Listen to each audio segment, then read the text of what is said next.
मैं कुंज किशोर विरूरकर अपने YouTube channel के विरूरकर सफ़र विद के मैं आपका स्वागत करता हूं। जी नमस्कार। नमस्कार। साथियों, आज हम एक ऐसे साहित्यकार, एक ऐसे कलमकार से आपको रूबरू करवाने जा रहे हैं जो साहित्य की दुनिया में बेहद लोकप्रिय हैं, मशहूर हैं, मशरूफ़ हैं और महबूब शायर हैं। मोहब्बत की शायरी करते हैं, आम आदमी की शायरी करते हैं। उनकी शायरी के रंग उनके गीतों में के माध्यम से, उनकी गज़लों के माध्यम से हम तक पहुंचते हैं और ये रंग अलग अलग रंग लिए हैं। कहीं उनकी शायरी में रंज है, कहीं उनकी शायरी में तंज है, कहीं उनकी शायरी में हास्य के भी पुट हैं, कहीं आम आदमी का सरोकार जुड़ा हुआ है। तो विविध जैसा वो देखते हैं, जो वो महसूस करते हैं, उन सभी रंगों को अपनी शायरी के माध्यम से न सिर्फ जीते हैं बल्कि लोगों तक भी संदेश पहुंचाने का काम करते हैं। तो आज हम ऐसे मशरूफ़ और महबूब शायर डॉक्टर M.K. मजूमदार से आपकी मुलाकात करवाने जा रहे हैं। डॉक्टर साहब, मेरे YouTube चैनल में आपका बहुत बहुत स्वागत है। बहुत बहुत धन्यवाद। मेरा जन्म आजकल जिस नगर को प्रयागराज कहा जाता है, प्रयागराज में हुआ था। क्या बात है। हालांकि वो हिस्सा जहाँ मेरा जन्म हुआ वो प्रयागराज से अलग हो गए, कौशाम्बी नाम का एक ज़िला बन गया, जिला मुख्यालय। वहाँ पे मैं रहता हूँ।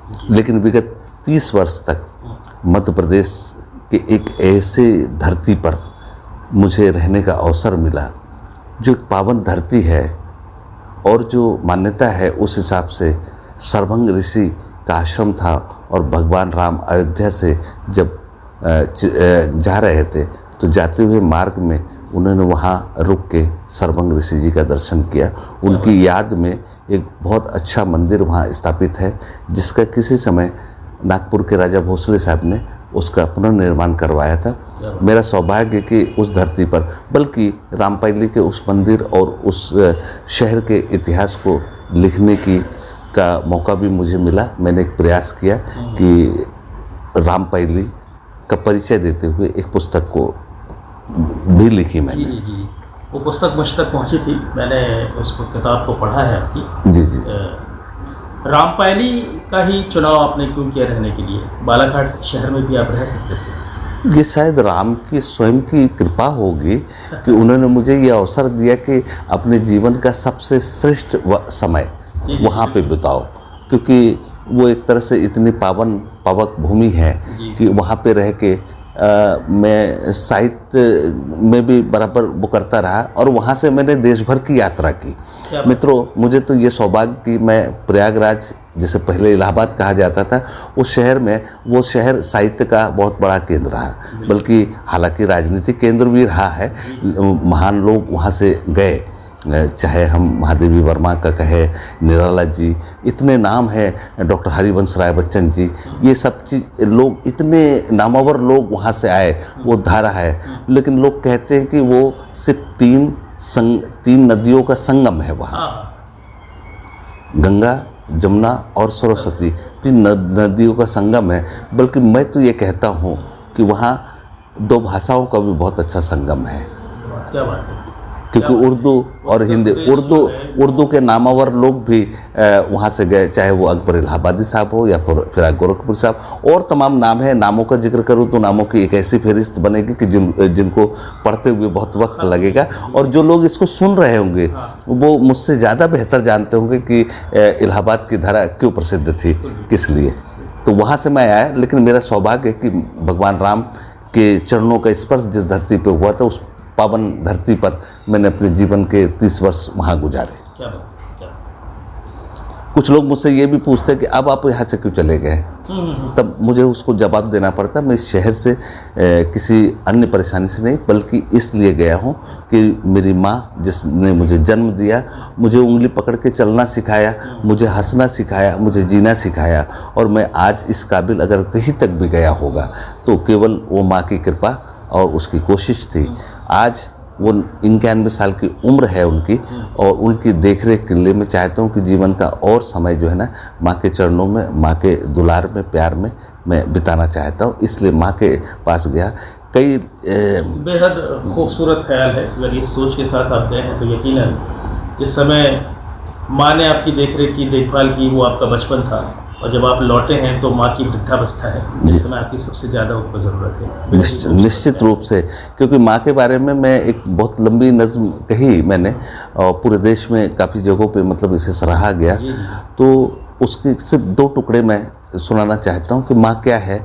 माँ का मैकिस्मो गोर्की से लेके मनोहर राणा तक और मुंशी प्रेमचंद से लेके चेतन भगत तक हजारों लाखों लोगों ने माँ पे लिखने की कोशिश की, लेकिन सच्चाई ये है कि बात आज भी अधूरी है, क्योंकि माँ वो शख्स नहीं बल्कि वो शख्सियत होती है जिसे आप शब्दों में नहीं उतार सकते। दोस्तों, मैं एक सच्ची और अच्छी घटना सुना रहा हूँ कि माँ ने बहुत मुफलिसी के दिनों में भी हमको पाला। तो माँ पे सबसे पहले तो मैं ये कहूँगा कि फटी चटाई पे रातें गुजार लेती थी, फटी चटाई पे रातें गुजार लेती थी, मगर फलक से दुआएं उतार लेती थी। क्या बात है, वाह। फटी चटाई पे रातें गुजार लेती थी, मगर फलक से दुआएं उतार लेती थी। ये मेरे बचपन की कहानी है सुनो, ये मेरे बीते हुए बचपन की कहानी है सुनो। माँ पड़ोसन से आटा उधार लेती थी। क्या बात। माँ वो शख्स नहीं बल्कि वो शख्सियत जो अपने बच्चों की भूख के लिए भीख भी मांग लेती है। लेकिन मैं, आप सब अखबार पढ़ते हैं, टेलीविज़न देखते हैं, आप लोगों ने देखा होगा ऐसी परिस्थिति भी होती है जहाँ वो माँ जो उंगली पकड़ के चलना सिखा देती है, हंसना सिखा देती है और जीना सिखा देती है, बच्चे बड़े होकर अभिमानों में फूल जाते हैं और अपनी उसी प्यारी माँ को भूल जाते हैं जो अपने किसी रोज़गार के लिए उस शहर को छोड़ के जब चले जाते हैं, उस गाँव को छोड़ के शहर में, तो और माँ को भूल जाते, गांव को भूल जाते, तब माँ के दिल से जो दर्द निकलता है उसको 4 पंक्तियों में मैं इस तरह से व्यक्त करना चाहता हूँ कि प्यार भरा हर रिश्ता नाता भूल गए, प्यार भरा हर रिश्ता नाता भूल गए, शहर में जाके गांव का रास्ता भूल गए, शहर में जाके गांव का रास्ता भूल गए, दुनिया की सारी फितरत तो याद रही, अपनी बूढ़ी माँ का चश्मा भूल गए, अपनी बूढ़ी माँ। और बूढ़ी माँ के चश्मे के बारे में ज़फ़र कलीम साहब उर्दू के नामवर शायर है, उन्होंने जो रेफरेंस दिया माँ के चश्मे के बारे में, मैं उसका उल्लेख यहाँ जरूर करना चाहता हूँ कि माँ कहती है बेटा इस उम्र तक पहुँचते पहुँचते मैंने हर तरह का वक्त और हर तरह का मुहूर्त देख लिया है, देखा है। इस उम्र में चश्मा पहन के मैं कौन सा नया मुहूर्त देख लेती, बेटा मेरी ख्वाहिश तो थी कि अपने चश्मा लगा के अपने प्यारे बेटे की सूरत देख लेती। सचमुच गंभीर कर दिया आपने। Doctor M.K. मजूमदार नश्तर जी, नश्तर आपका तखल्लुस है जी। इतना तल्ख और इतना नुकीला तखल्लुस आपने चुना है, इसके पीछे कोई खास वजह? जैसे पूरे परिचय के हिसाब से मैं डॉक्टर मंतोष कुमार मजूमदार, ये पूरा नाम है मेरा, और पेशे से मैं एक डॉक्टर हूँ, और मैं समझता हूँ कि बहुत सी बीमारियों के इलाज नश्तर से ही होता है। हाँ, लेकिन इसके लिए भी 2 मिसरे मैंने यूँ लिखे थे कि था फूल मगर मुझको भी नश्तर बना दिया। क्या बात? था फूल मगर मुझको भी नश्तर बना दिया, हालात ने एक शख्स को पत्थर बना दिया, हालात ने एक शख्स को पत्थर बना दिया। जिंदगी के बड़े तल्ख अनुभव इस शेर में दिखाई देते हैं जी। डॉक्टर साहब, आप लगातार कवि सम्मेलनों और मुशायरों में शिरकत करते रहे हैं जी। और कवि सम्मेलन और मुशायरों के माध्यम से पूरे देश की यात्रा की है आपने जी। कवि सम्मेलन और मुशायरों के कुछ ऐसे अनुभव जो आपके लिए यादगार हो, क्या आप हमारे श्रोताओं से साझा करेंगे? हाँ, क्यों नहीं, ज़रूर। मैं चाहता हूँ कि ये कवि सम्मेलन और मुशायरों का जिक्र हुआ पूरे हिंदुस्तान में, जहाँ जहाँ भी अवसर मिला गया, लेकिन आप जो माहौल को तल्ख कर दिया कह रहे थे, मैं बताऊं कि मैं दरअसल लोगों को हंसाने का काम भी करता हूं। मैंने उस परिचय में भी 4 पंक्ति लिखी थी कि फर्ज समझकर फर्ज निभाते रहते हैं। क्या बात? फर्ज समझकर फर्ज निभाते रहते हैं, किस्तों में कुछ कर्ज चुकाते रहते हैं, और दुनिया हमको रोज रुलाती रहती है, हम दुनिया को रोज हंसाते रहते हैं। डॉक्टर साहब, कवि सम्मेलन और मुशायरों की बात हो गई, आपने अपने अनुभव भी शेयर किए। आप काफ़ी लोकप्रिय साहित्यकार हैं, कलमकार हैं, गीतकार हैं, और मुझे लगता है कि जब कोई गीतकार लोकप्रिय और पॉपुलर हो जाता है, उसके गीत चलने लगते हैं, तो फिल्मों की तरफ वो ज़रूर जाता है। फिल्मी दुनिया में जाने की कोशिश नहीं की आपने? कोशिश की, मैं फिल्म राइटर्स एसोसिएशन का सदस्य भी हूँ। जी। और मेरा सौभाग्य है कि जब अभिलाष जी उसके सचिव थे तो उस समय से हूँ, उनसे मुलाकात भी मेरी हुई। फिल्मों में जाने की अपनी कोशिश थी, लेकिन मैं समझता हूँ कि बहुत से हमारे देश में ऐसे कवि निश्चित रूप से होंगे कि वो सभी लोग फिल्मों तक नहीं गए। मैंने अपना प्रयास किया, टेलीविज़न तक गया, लेकिन योग नहीं बन पाए। अच्छा। और इसके अलावा चूँकि मैं पेशे से एक डॉक्टर हूँ, इसलिए उन गरीब मरीजों के लिए जो 30 वर्ष से मैं सेवा का कार्य कर रहा हूँ, निःशुल्क उनकी व्यवस्था करने के लिए, उनके रिहेबिलिटेशन के लिए, देश के कोने कोने में उनको लेके जाने के लिए, वो काम मेरे लिए इससे कहीं ज़्यादा, क्योंकि मैं पेशे से डॉक्टर हूँ, इसलिए इसके लिए मैं उतना समय नहीं निकाल पाया। यही है। मानवीय संवेदना जो है वो हर शख्स पे होनी चाहिए, और आपने अपने पेशे, बल्कि यहाँ पे आपको रोक के ये कह रहा हूँ कि जब मैंने रक्तदान किया अपने जिला अस्पताल में, तो निकलते निकलते मैंने वहाँ पे एक मतला यूँ कह दिया था कि इंसानियत को एक नया मजमून दीजिए, इंसानियत को एक नया मजमून दीजिए, और ज़रूरतमंद लोगों को खून दीजिए। क्या बात है। ये जो रक्तदान करते हैं जी, उनको बहुत ही प्रेरित करेगा आपका ये शेर। अभी 2-3 वर्ष से, जब से कोरोना की महामारी की चपेट में पूरा देश है, कोरोना पर भी आपने बहुत कुछ लिखा है। जी। जब मित्रों ने कहा तो मैंने कहा कि मैं 2-2 लाइन में, अब लंबी कविता पढ़ने का और सुनने का किसी को अवसर नहीं है, किसी के पास समय नहीं है, लेकिन मैंने कहा 2 लाइन में ही बात कही जा सकती है कि सरकार घर से बाहर निकलने नहीं देती, सरकार घर से बाहर निकलने नहीं देती, और बीबी है कि मेरी घर में चलने नहीं देती। फिर कुछ लोगों ने कहा कि ये जो लॉकबंदी है इस पे कुछ कहिए। मैंने कहा लॉकबंदी पे अगर मैं कहूँ तो सचमुच एक चित्र मैं ये बताना चाहता हूँ, जो आप सबने देखा भी होगा, जो लोग सुन रहे हैं, कि इस लॉकबंदी में भी अजीब लंद फंद है, लॉकबंदी में भी अजीब लंद फंद है, दारू की दुकान खुली है और चाय की दुकान बंद है। और ये फैक्ट है, मतलब ये सच है। हाँ, जो और ये हुआ है। और जहाँ तक रही बात कि किसी कविता पे प्रेरित होके कविता कहना, तो उनमें 2 एग्जाम्पल मैं दे देता हूँ, उदाहरण छोटे से। एक गीत जो है ना बहुत प्रसिद्ध हुआ था, पतली तेरी कमर पे मेरा दिल फिसल गया। हालांकि बहुत से लोगों ने सुना, लेकिन उस दौर में जब जहाँ से भी निकलता था देश भर घूमने का मौका मिला, तो मैंने देखा कि नौजवान लड़के जो ने इसी गाने को गुनगुनाते रहते थे, पतली तेरी कमर पे मेरा दिल फिसल गया। तब मेरी जुबान से ये निकला, क्यों रे बार बार समझाने के बाद भी तेरा एटीट्यूड नहीं बदलता है, और बार बार जाके पतली कमर पे ही तेरा दिल क्यों पिघलता है। अरे बाप की बीमारी पे, माँ की मजबूरी पे, बहन की लाचारी पे और भाई की बेरोजगारी पे तेरा दिल नहीं पिघलता है। अगर बाप की बीमारी पे, माँ की मजबूरी पे, भाई की बेरोजगारी पे और बहन की लाचारी पे तेरा दिल पिघल गया होता, तो तेरी जिंदगी का हर एक हिस्सा बहुत पहले बदल गया होता, बहुत पहले बदल गया होता। क्या बात है, क्या बात है, बहुत ही सुंदर। अगर इससे माहौल कुछ गमगीन हुआ होगा तो ऐसा नहीं कि मैं दूसरा रंग नहीं रखता हूँ। साहिर साहब, कौन नहीं जानता साहिर लुधियानवी साहब की जन्म शताब्दी चल रही है देश के कोने कोने में। भले उनको कम जानते हो, लेकिन उन्होंने जिन जिन फिल्मों के लिए गीत लिखे वो गीत बहुत हिट हुए।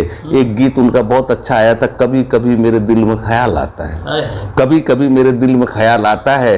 तो मैंने उनके एक पूरी पंक्ति को रख के मैंने अपना रंग हास्य की तरह ये सोच के कि साहिर साहब आज के दौर में होते तो शायद वो अपने गीत में यही लिखते कि कभी कभी मेरे दिल में ख्याल आता है। कहाँ कहाँ से नेताओं के जेब में माल आता है। मैंने कहा तो ये भी था कि यार अब मेरे मुल्क को कोरोना से बचा ले। वो नज्म अभी इस वक्त याद नहीं आ रही है, लेकिन वो संजीदा बात थी, लेकिन कुछ खुश होने की बात भी होनी चाहिए बीच बीच में। तो कहता कि वो सैनिटाइजर से हाथ को धुलकर नहीं मिलता, वो सैनिटाइजर से हाथ को धुलकर नहीं मिलता, इसलिए मैं आजकल उससे खुलकर नहीं मिलता। क्या बात है। इसलिए मैं आजकल उससे खुलकर नहीं मिलता। क्या बात है। सच्ची मेरी बात कड़वी जरूर होगी, मैं झूठ की चाशनी में घुलकर नहीं मिलता, मैं झूठ की चाशनी में घुलकर नहीं मिलता। बहुत ही खूबसूरत जी। अपने पसंदीदा शायर के बारे में कुछ बताएंगे? मैं यूँ कहूँ कि सारे शायर मेरे पसंदीदा शायर हैं। मैं मीर, मोमिन, गालिब, दाग, फिराक साहब, ऐसे तमाम अगर मैं नाम ले तो पूरी एक किताब लिखी जा सकती है कि अलग अलग दौर में जिन कवियों ने, जिन शायरों ने, चाहे इधर हरिवंश राय बच्चन हो, महादेवी हो, निराला हो, जितने भी कवि अपने समय के, उसके बाद के दौर में भी अगर आप देखें तो सारे कवि अच्छे और अच्छे विचार रखें, क्योंकि कविता का मूल उद्देश्य यही होता है। कविता आपके लिए क्या मायने रखती है? कविता मेरे लिए क्या है ये कहना तो बहुत मुश्किल है इसकी व्याख्या करना, लेकिन कविता पे मैंने कुछ पंक्तियां कहने की कोशिश की है कि कविता मेरी नज़र में क्या है। कविता निराला की निष्ठा, महादेवी का त्याग है। कविता निराला की निष्ठा, महादेवी का त्याग है। मित्रों, मैं स्पष्ट कर दूं कि पूरी कविता में कुछ ही कवियों के नाम का उल्लेख मैं कर पाया हूँ। ऐसा नहीं कि जिनके नाम नहीं है, वो सब भी इसी में शामिल है। वो कविता के जितने साधक थे, शब्द के जो साधक है, उन सब की यहाँ उपस्थिति है। सिर्फ कुछ नाम ही आ पाए हैं। तो निराला कविता निराला की निष्ठा, महादेवी का त्याग है। कविता निराला की निष्ठा, महादेवी का त्याग है। कविता धूमिल और दुष्यंत की वैचारिक आग है। कविता धूमिल और दुष्यंत की वैचारिक आग है। कविता मरुस्थल में जल की तलाश है। क्या बात? कविता मरुस्थल में जल की तलाश है। कविता सर्वहारा के अंतिम आस है। कविता सर्वहारा की अंतिम आस है। कविता मरुस्थल में जल की तलाश है। कविता शब्द है, सुर है, लय है, ताल है, संगीत है। क्या बात? कविता शब्द है, सुर है, लय है, ताल है, संगीत है। कविता हारे हुए आदमी की आधिकारिक जीत है। क्या बात है, बहुत खूबसूरत, बहुत ही खूबसूरत तरीके से। कविता हारे हुए आदमी की आधिकारिक जीत है। कि कविता बहुत लंबी है, लेकिन इसकी 6 पंक्ति मैं पढ़ रहा हूँ। अंतिम 2 पंक्ति मैं यहाँ निवेदित करना चाहता हूँ। मैं कविता के प्रति समर्पित करना चाहता हूँ कि कविता ओज से प्रज्वलित पावनतम प्रज्ञा है। क्या बात? कविता ओज से प्रज्वलित पावनतम प्रज्ञा है। कविता कसम है, कौल है, शपथ है, प्रतिज्ञा है। क्या बात है? कविता शपथ है, कौल है, कसम है, प्रतिज्ञा है। डॉक्टर साहब, आपके व्यक्तित्व का जो पहलू इस समय मैं देख रहा हूँ काफ़ी गंभीर और संजीदा है, पर आपके व्यक्तित्व के और भी रंग हैं। आपको एक तिरपट कवि के रूप में भी जाना जाता है, जहाँ आपके हास्य के पुट बड़े उभर कर सामने आते हैं। ये तिरपट क्या होता है और तिरपट कवि क्यों कहा जाता है आपको? हमारे इस आज़ाद देश में सबको बोलने का पूरा अधिकार है, सोचने का अधिकार है, कहने का अधिकार है, जी बिल्कुल से। लेकिन ये तिरपट की बात चली तो मैंने इस संदर्भ में जिस तरह के की पंक्तियाँ लिखी, लोगों तक पहुँची, किसी न किसी माध्यम से पहुँची लोगों तक, उसका रंग आप देख के आप खुद तय करिए कि ये किस तरह का रंग है। मैंने कहा वो दौर था जब अनूप जलोटा के बारे में सभी लोग जानते हैं, और क्या हुआ था। मैं कहता हूँ आज नहीं तो कल मिलता है। क्या बात है? आज नहीं तो कल मिलता है, हर मुश्किल का हल मिलता है। आज नहीं तो कल मिलता है, हर मुश्किल का हल मिलता है। अनूप जलोटा से ये सीखो, भजन करो तो फल मिलता है, भजन करो तो फल मिलता है। अब उनको क्या फल मिला था वो सब आप जानते हैं।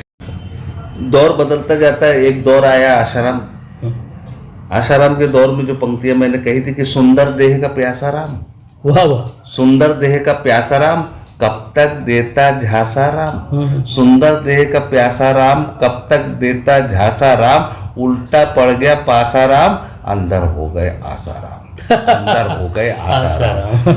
मैंने आशाराम पे जो कही बात तो कही, लेकिन आशाराम के आगे जब बात बढ़ती तो नारायण साईं की भी बड़ी चर्चा हुई थी। तो मैंने कविता में इस तरह प्रश्न उठाया कि नारायण साईं, आशाराम कह रहे हैं, अरे नारायण साईं ये जो कुछ किया तूने, ये सब कुछ करने में तुझे शर्म नहीं आई? ये सब कुछ करने में तुझे शर्म नहीं आई? तो नारायण साईं ने उत्तर दिया, मैंने आपकी बनाई हुई परंपरा को नहीं तोड़ा है, आपने जिन जिन को छोड़ा था मैंने उनको कहीं का नहीं छोड़ा है, मैंने उनको कहीं का नहीं छोड़ा। वाह वाह वाह वाह। उसके बाद दौर आया कंगना का। कंगना पद्मश्री, उसकी चर्चा पूरे देश में हर चैनल में, अखबार में हो रही है। जी जी जी। वो बात मैं इस तरीके से कहना चाह रहा हूँ कि दिल की बात है न कहीं जहाँ की बात है, दिल की बात है न कहीं जहाँ की बात है, चौखट की बात है न अंगना की बात है। दिल की बात है न कहीं जहाँ की बात है, चौखट की बात है न कहीं अंगना की बात है। और तुमको यकीन न हो तो जरा खोल कर तो देखो, तुमको यकीन न हो तो जरा खोल कर तो देखो, चैनल कोई भी हो वहाँ कंगना की बात है, चैनल कोई भी हो वहाँ कंगना की बात है। दोस्तों, अब इसको सुन के आपकी राय क्या है? यकीनन ये आपकी शायरी के तिरपट रंग है, और मुझे लगता है ऐसी ही शायरी की वजह से आपको तिरपट कवि कहा जाता है। अब मैं समझ गया कि आपको तिरपट कवि क्यों कहा जाता है। जी डॉक्टर साहब, एक और बात कि आप एक साहित्यकार हैं, कलमकार हैं, और कवि सम्मेलन मुशायरों में ज़्यादातर आपने संचालन का कार्य दायित्व निभाया है। जी। तो एक संचालक को, मतलब एक संचालक के तौर पर प्रस्तुति देने में और एक शायर या कवि के रूप में प्रस्तुति देने में बेसिकली क्या अंतर है, और किस फील्ड में आपको सबसे ज़्यादा मज़ा आया? कवि के रूप में मैं मंच पे तो आया, बाद में सौभाग्य से मुझे संचालन का दायित्व भी मिला। जी जी। हिंदी और उर्दू दोनों उसमें, चाहे मुशायरे हो या कवि सम्मेलन। जी जी। कभी कभी मुशायरा और कवि सम्मेलन दोनों भी एक साथ होता है। हाँ। कि हमारे देश की व्यवस्था बहुत अच्छी है कि जहाँ हिंदी और उर्दू दोनों भाषाओं का एक साथ संगम होता है, ऐसे बहुत से कार्यक्रम होते हैं। वहाँ भी संचालन का अवसर मिला, निश्चित रूप से बहुत अच्छे से संचालक जिनको मैं सुन चुका हूँ। मैं समझता हूँ कि संचालन करना भी अपने आप में एक अलग जिम्मेदारी का काम है, और बड़ा काम होता है। अनुभव की जरूरत पड़ती है। हाँ, अनुभव, और लंबे समय तक आपको मतलब मंच को पे रहना पड़ता है। कभी कई बार जल्दी में होते तो अपनी कविता पढ़ के चले जाते हैं या फिर आराम फरमाते हैं, लेकिन संचालक को सजग रहना पड़ता है। संचालक की दायित्व सिर्फ कवियों को प्रस्तुत करना ही नहीं होता है, बल्कि जनता का भी दायित्व, जनता की तरफ से भी उसे कमेंट करने पड़ते हैं। निश्चित जनता क्या सोच रही है उस पर भी बोलना पड़ता है। हाँ। तो संचालक को बेहद सजग रहना पड़ता है। तो ऐसे में आप क्या समझते हैं कि संचालन ज़्यादा चुनौती भरा कार्य है? निश्चित रूप से, क्योंकि कवि की भी अपनी जिम्मेदारी, लेकिन संचालक को मैं कहता हूँ कि सजग रहना पड़ता है। कभी कभी ऐसा भी होता है कि वो पहले से कुछ चीज मुखाग्र करके रखे, वो तो उपयोगी होता ही है, लेकिन उसे तत्काल में भी बहुत सारी चीजों पे टिप्पणी करनी पड़ती है। हाँ। कि जो कुछ सामने देख रहा है। और सच तो यह है कि जो श्रोता होता है, जो कवि सुनने के लिए दर्शक आए होते हैं, वो संचालक की जो चुटीली बातें होती है, जो कमेंट होते हैं, उसमें ही वो ज्यादा रस लेते हैं। निश्चित रूप से एक कवि सम्मेलन की सफलता के लिए संचालक की बहुत बड़ी भूमिका होती है। जी जी जी। ये नहीं कह रहा हूँ कि केवल संचालक ही कवि सम्मेलन को सफल करता है, बल्कि सारे कवि मिलके अपने अपने रस के जरिए सफल करते हैं। लेकिन संचालक मतलब ये तय करता है कि किस कवि को किस क्रम में कब उतारा जाए और किस तरीके से उनका परिचय कराया जाए, उनका इंट्रोडक्शन हो वहाँ पर। डॉक्टर साहब, आपका नाम भी देश के सफलतम संचालकों में शुमार हो चुका है। मैंने भी आपके संचालन में कई सारे कवि सम्मेलन और मुशायरों को सुना है, तो मैं स्वयं भी इसका साक्षी हूँ। अब चलते चलते ये कहना चाहेंगे कि बतौर संदेश आप हमारे श्रोताओं के लिए क्या कहना चाहेंगे? मैं संदेश तो, लेकिन मैं ये चाहता हूँ दोस्तों, ये दो मिसरे सचमुच में आप इसे सहेज के रखिएगा कि लहू को ही लहू, पानी को पानी लिखना। क्या बात है। लहू को ही लहू, पानी को पानी लिखना। ऐ मेरे दोस्त अगर मेरी कहानी लिखना। क्या ऐ मेरे दोस्त अगर मेरी कहानी लिखना। बहुत ही और चलते चलते सुनने वाले सभी श्रोताओं को मैं पुनः एक बार धन्यवाद देता हूँ और ये निवेदन करता हूँ कि वो मुझे सुन रहे अगर है तो उन्हें धन्यवाद इस बात पे दे रहा हूँ कि आज पूरे देश में कोई किसी की नहीं सुन रहा है। क्या बात है। पड़ोसी पड़ोसी की नहीं सुनता है, भाई भाई की नहीं सुनता है, बाप बेटी की नहीं सुनता है, बेटा बाप की नहीं सुनता है, और पति पत्नी की नहीं सुन रही, पत्नी पति का नहीं, यहाँ तक कि जनता सरकार जनता की नहीं सुन रही है। लेकिन मेरा सौभाग्य है कि इतनी देर तक आपने मुझे सुना। तो आपके लिए चलते चलते ये चार पंक्ति आपके सामने निवेदन करता हूँ कि कहीं दिन ढलेगा कहीं रात होगी, क्या बात। कहीं दिन ढलेगा कहीं रात होगी, नए एक सफर की शुरुआत होगी, क्या बात। और यादों के साथ अपने सौगात होगी, किसी बात। मोड़ पर फिर मुलाकात होगी, किसी मोड़ पर फिर मुलाकात होगी, किसी मोड़ पर फिर मुलाकात।